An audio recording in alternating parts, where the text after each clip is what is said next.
Hey everyone, thank you for joining the live at Career China today. My name is Rachel, and joining me today is Elvin, and Elvin is a recruiter for Career China. So I'm going to be talking to Elvin today just about some tips for a good ESL interview and to kind of introduce you guys to a recruiter who works at Career China. So say hey, Elvin.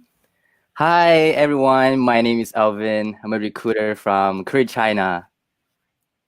Cool. Hey, Elvin, can you tell us just a little bit about yourself? Is there anything interesting you'd like people to know about you working as a recruiter at Career China?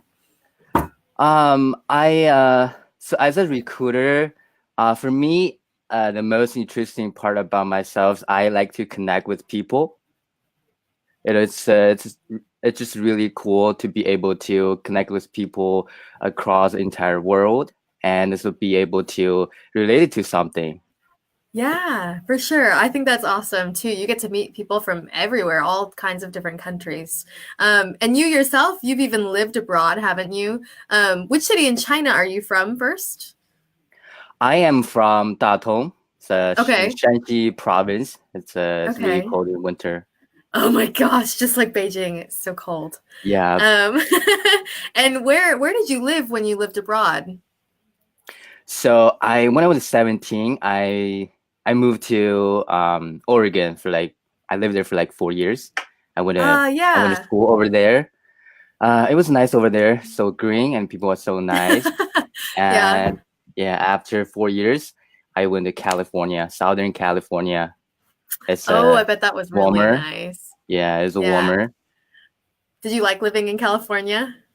Yes, it was amazing. And it's really easy to be, part of the culture. And also not to mention there's so many, Chinese food. It's That's so good. awesome. How long did you live in California? About 3 years. Okay, Yeah. cool. That's awesome. And then you came back and you lived in Beijing? Yes, I'm currently based in Beijing. I'm Okay. here for more than 2 years. That's awesome. Wow. And so now you work as a recruiter for Career China. So is there something that you'd like to tell people about recruiters and just like what you're hoping to do when you're helping people come to China? As a recruiters, we don't just want to be just recruiters because Career China, we provide like full service, like one-stop shop to our candidates. So as a Right. recruiters, we will be there like every step of the way. So we want to be a friend to our candidate to help them to know what's it like living in China, what's like teaching in China, to help them get a sense. So it's going to be a lot easier to help them to get a comfortable transition, for them relocating to Right. China. Definitely. I think a lot of people when they're coming to China and starting to talk to a recruiter, they're really nervous, they're not really sure what to expect, and they don't realize like you're here to help them a lot and just answer their Hmm. questions and be more than a recruiter. You're here to just be their friend and give them advice and information about, coming to China. I think people don't really realize that you're here to just help them with whatever they need. Hmm. Yeah, definitely. I have four candidates arriving Beijing this month, and luckily I was able to meet one of them in person. It was so cool. Yeah. You That's know, awesome. yeah, Yeah. from And you've from told first thing, me. yeah, go ahead. Yeah, I remember you told me that. I remember you were like so excited. You're like, I got to meet them in person and actually like talk to them. And that was so cool. Yes, from first interview, and then after a long time, I kept talking to them at least every week to ensure Yeah. he got all the documents prepared, you know. Yeah, definitely. I think like that's something it's so important for people to know. Like you're here to help them even after they decide to come to China, even after they've, chosen to come with Career China, you're here keeping contact with them, talking with them more, making sure that they're doing okay and like you would love to meet them too. I think that's Yeah, amazing. yeah, it Yeah, is. that's awesome.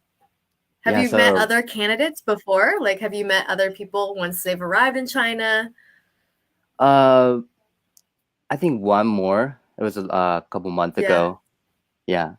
Yeah. That's cool though. I think people would be so like excited to know like, hey, Elvin is a really awesome guy, and once you come to China, he would be super happy to meet up with you in the whole process of, applying to come teach here. Elvin, you're really awesome and you want to help them and make sure that they are taken care of. Yeah. Yeah, definitely. And it's a quite big step. Yes. Yeah. I've been there, so I definitely need supportive, help from others, you know. Yeah, for sure. It's a big thing when you decide to come to China. Do hmm you have any tips or anything that you would like to share for people who are wanting to interview to come to China, or maybe they've never done an ESL interview and they're not sure what to expect? For ESL interviews, it's really easy. And for me, it's like meet and greet. I just like to talk to Yeah. people about a lot of stuff, try to build a relationship with them. I can give a few tips. Firstly, is do the research before the interview. So as Career China, we have a Facebook account, like Instagram, and also we have Mm-hmm. blogs and YouTube channel. There's so Yeah. many stuff over Right. there. So I Right. definitely recommend them to go through everything to get a sense of what Career China does and what recruiters can help them. Yeah, so Definitely. it's about so and also make sure you can connect with the recruiter before the interview. Yeah, Yeah, for sure. I so for me, I normally connect with them before the interview so we can meet each other before the interview. Yeah, right. Kind of start a conversation and Mm-hmm. just kind of get to know each other a little bit and start that before you have your Mm-hmm. interview. Yeah. So when they're just when they're during the interview, they will not feel like really nervous about Yeah, right. There's some people who might be really nervous about, like, oh, I'm interviewing to go teach abroad and they're not sure what to expect. But if they kind of know you beforehand and they've already like looked at the social media and have an idea of what it might they could expect, it might help them a bit definitely. for And sure. also make sure the webcam is working and always have a backup plan. Right, right. That's a great one. Like I think it's really important because your interviews will be done Mm-hmm. through a webcam, so it's definitely good to make sure it's working and that you can connect and like really talk with each other on a good connection. Mm-hmm.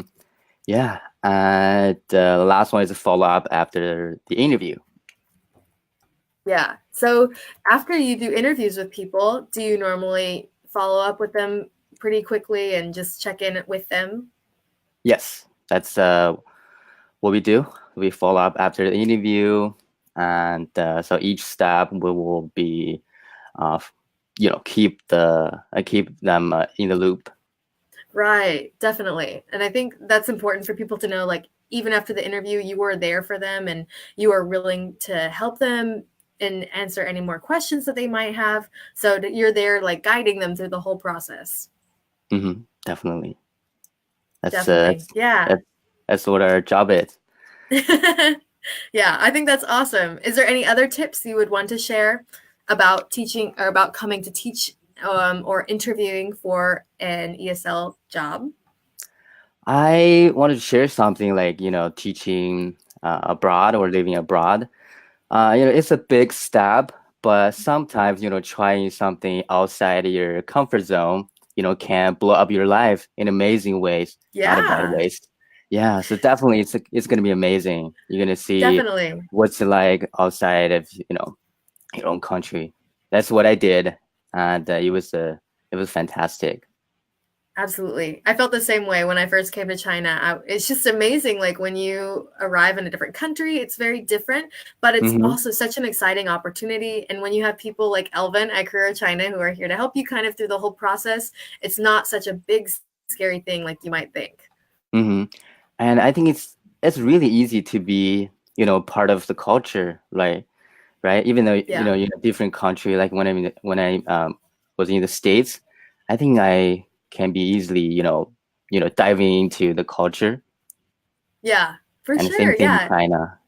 And I think that will also help when you are trying to adjust to a new culture too. If you just jump in and you're open to trying new things, it's going to help you, like when you're trying to just get used to living in a different country. Yeah, absolutely. Change leads to change. Absolutely. I agree. Is there anything else you'd like to add today, Elvin, before we go? I think that will be all for today. And it was a real pleasure to be here. And thanks for having Yeah. me. Yeah, thanks for joining me today, Elvin. And be sure to connect with Elvin. Elvin's on Facebook, Instagram, all the social media platforms, and he would love to talk to you more if you have any questions about coming to teach in China or you're just wanting to connect with somebody and just ask some questions. So we would love for you guys to reach out and talk to Elvin about some things. Hey, we got a comment from Colin. The best part is first landing in China and just going out exploring. The best feeling ever. I 100% agree. That's how I felt when I first came to China. So when you're just exploring and you have the chance to get out and explore a new place, like it's awesome. I definitely 100% agree with that. Yeah, it is. Yeah, that's awesome. Well, thank you so much for joining me today, Alvin. And we will definitely be keeping in touch. If anybody has questions and they would like to talk to Alvin or connect with him, please, comment below, reach out to him on social media because he would love to talk to you and answer your questions about coming to teach in China. So thank you, Alvin. Thank you. Yeah. Okay. See you later.